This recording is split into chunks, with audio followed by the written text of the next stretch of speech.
Doctor தொக்கணமும் massage மாதிரி தான் சொல்றீங்க. அப்போ ஸ்பால பண்ற மசாஜும், நீங்க பண்ற தொக்கணமும் ஒண்ணா டாக்டர்?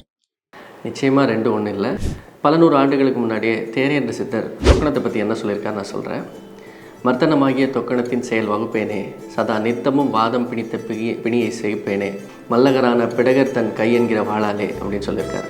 இப்போ வாதம்னு சொல்லும்போது cervical spondylosis, lumbar spondylosis, sciatica, நீ ஓஏ, ஃப்ரோசன் ஷோல்டர் இந்த மாதிரியான எல்லா மஸ்குலோஸ்கெலட்டல் கண்டிஷன்ஸும் வாதத்துக்கு கீழே தான் வரும். இன்னொரு முக்கியமான விஷயம் என்னென்னா, தொக்கணத்தில் 10 டெக்னிக்ஸ் இருக்குது. இதில் எந்த டெக்னிக்கை எந்த கண்டிஷனுக்கு யூஸ் பண்ணுன்றது ஒரு ட்ரைன்டு ரெகக்னைஸ்ட் சித்தவர்மா ஃபிசிஷியனுக்கு தான் தெரியும். ஏன்னா அவங்களுக்கு தான் ஹியூமன் பாடியோட அனட்டமி அண்ட் ஃபிசியாலஜி டீப்பாக தெரிஞ்சிருக்கும். ஒருவேளை இதை சரியாக செய்யலைன்னா அது ஆபத்தை விளைவிக்கும். உதாரணத்துக்கு கழுத்து, இடுப்பு இந்த பகுதிகளில் இருக்கக்கூடிய நரம்புகளை சரியாக ஹேண்டில் பண்ணுறேன்னா அது பேரலிசிஸ்க்கோ ஈவன் கோமாக்கோ கொண்டு போய் விடக்கூட வாய்ப்பு இருக்குது.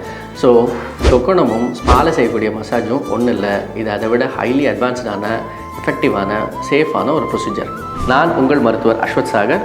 இந்த மாதிரி தொக்கணம் ரிலேட்டடான இன்னும் பல தகவல்கள் தெரிஞ்சுக்கொள்ள ஃபாலோ பண்ணுங்கள் அனிலம் சித்தா.